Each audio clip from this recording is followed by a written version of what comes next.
Assalamualaikum warahmatullahi wabarakatuh. Waalaikumsalam warahmatullahi wabarakatuh. Kami di sini saya Muhammad Ari Zulfikar Dan saya Fajar Endo Ridwan.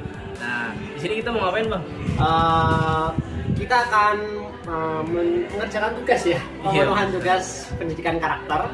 Jadi di video kali ini, video ini berisi tentang yang pertama, kita menjelaskan terlebih dahulu apa habit yang kita pilih, kemudian pengertiannya apa. Kemudian yang kedua, kita juga menjelaskan treatment apa yang kita lakukan terhadap objek. Kebetulan objeknya yang kami pilih adalah tetangganya Ali. Kemudian yang ketiga, kita juga melakukan wawancara terhadap objek tersebut. Apa pendapatnya tentang habit yang kita pilih. Kemudian yang kedua, apa langkah-langkah yang dia lakuin agar dapat menerapkan habit 3 ini. Kemudian yang ketiga, dampak apa yang objek rasakan setelah menerapkan habit ini.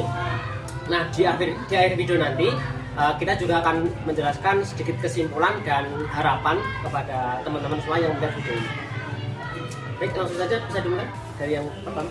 Ya, sebelum kita langsung ke wawancara, nah kita jelaskan dulu ini apa itu put first thing first. Oh ya, habit yang kita pilih di sini put first thing first ya, habit 3 put first thing first. Nah, ya, habit ketiga yaitu put first thing first yang artinya dahulukan yang utama. Prinsip dasarnya yaitu adalah aktivitas yang segala sesuatu aktivitas yang menuntut usaha kita dalam menyeimbangkan apapun yang kita kerjakan demi mencapai sebuah tujuan. Kemudian secara umumnya gimana, Bang? Secara umum, gampangnya put first thing first ini adalah tata kelola waktu, tata kelola kegiatan yang kita punya. Jadi kita bisa membuat to-do list pengerjaan tugas, to-do list aktivitas sehari-hari. Agar apa? Agar aktivitas atau kegiatan yang kita punya tadi, seperti yang dijelaskan Ali, berkesinambungan, mencapai keseimbangan, agar waktu yang kita punya itu lebih efisien dan efektif gitu. Jadi intinya gitu sih. Jadi kita dari sini udah lumayan kebayang dong gimana itu first thing first. Nah, untuk selanjutnya yaitu adalah wawancara dengan kita jelasin dulu apa treatment yang kita lakuin terhadap objek. Oh alah, oke. Kita jadi treatment yang kita atau yang kita terapkan untuk si objek apa saja yang dilakukan itu seperti apa, Bang? Jadi kebetulan ini hari Minggu ya. Di hari Rabu malam kemarin kami telah melakukan briefing terlebih dahulu kepada objek. Jadi kita jelasin dulu nih habit 3 itu apa. Kemudian setelah dia tahu dan ngerti habit 3 itu apa, saya dan Ali menjelaskan langkah-langkah apa yang harus dilakukan objek agar dia dapat menerapkan habit 3 ini. Jadi yang pertama, ini khususnya kan karena kebetulan si objek adalah masih SMP ya, masih SMP kelas 3 dia. Jadi kan masih memiliki tugas. Jadi kami hanya berfokus ke tugas-tugas yang objek namanya Dion, yang Dion dapatkan dari sekolah. Jadi yang pertama yang harus Dion lakukan adalah pertama mencatat tugas apa saja yang dia dapatkan Sekaligus deadline-nya. ya, sekaligus deadline-nya. Kemudian yang kedua yaitu membuat to-do list. Jadi dia membuat list apa yang paling dekat deadline-nya atau apa yang paling susah untuk dikerjakan atau yang paling mudah yang paling mudah dikerjakan untuk di list di paling atas atau untuk dikerjakan paling utama. Jadi membantu tulis yang kedua. Kemudian yang ketiga, menentukan waktu kapan akan mengerjakan tugas tersebut berdasarkan to-do list yang sudah dibuat. Jadi ada tiga langkah-langkah atau tahap agar dapat menerapkan habit 3 ini. Yang pertama tadi menulis, kemudian menulis dan mencatat, kemudian yang kedua membuat to-do list, yang ketiga menentukan waktu kapan harus mengerjakannya. Baik. Jadi udah tahu nih habit 3 itu apa, kemudian langkah-langkah agar dapat menerapkan habit 3 apa. Nah, yang ketiga kita langsung wawancara ya? Iya, kita langsung wawancara saja bersama narasumber kita yaitu Dion. Baik, selanjutnya. Yang wawancara saya, jadi ya cukup sampai sini kita berdua. Selamat menyaksikan. Sebelum ke wawancara, kami menyampaikan bahwa pada hari Rabu malam kami telah melakukan briefing sekaligus treatment kepada objek kami. Jadi ada jeda waktu 3 hari sebelum pembuatan video agar sang objek bisa langsung merasakan dan menerapkan habit 3 ini dalam kehidupannya, khususnya ketika mengerjakan tugas. Berikut kami sampaikan bukti hasil screenshotnya.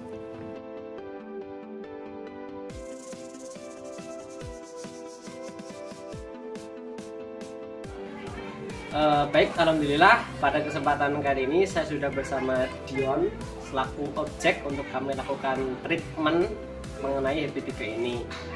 Nah, pada kesempatan kali ini saya akan menanyakan atau wawancara ke Dion selaku objek mengenai habit 3 tersebut. Baik, bisa kita mulai?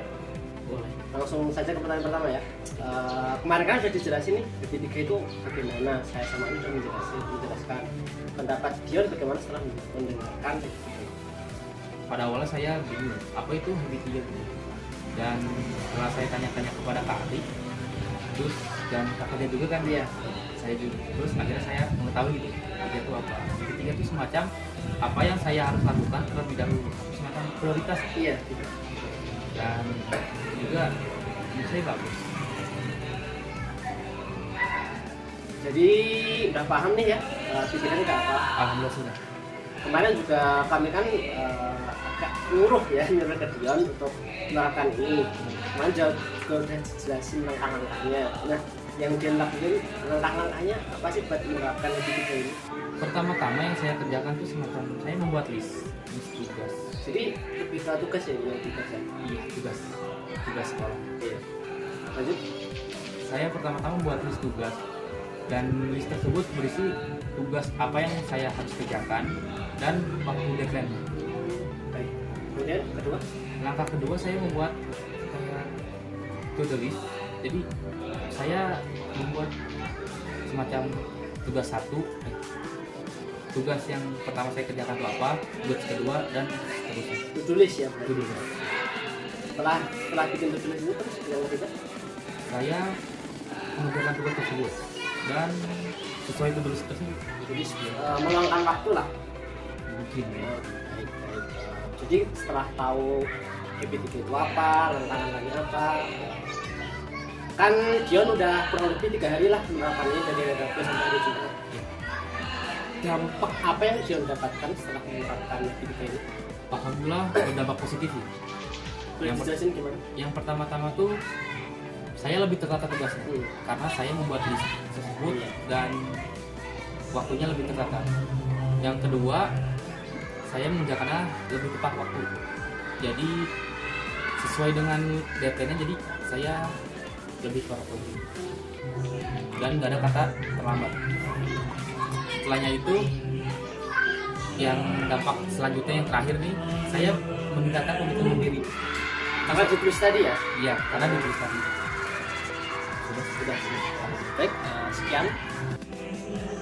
Baik, alhamdulillah sudah kita dengarkan secara langsung dari objeknya Dion selaku yang kita lakukan treatment, bagaimana pendapatnya, bagaimana langkah-langkahnya, kemudian dampak apa yang dia rasakan.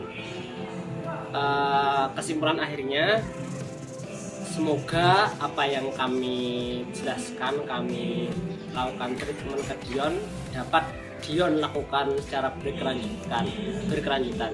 Bukan hanya Dion, tapi kita semua, baik saya maupun Ali selaku yang mengerjakan di sini ataupun pemirsa video ini, semoga juga dapat menerapkannya dalam kehidupan sehari-hari agar kedepannya kegiatan-kegiatan yang kita miliki lebih teratur dan lebih tertata, sehingga kita lebih hemat waktu, lebih efisien waktu, juga melatih seperti yang dikatakan Dion tadi, melatih komitmen diri terhadap kegiatan atau tugas-tugas yang kita miliki.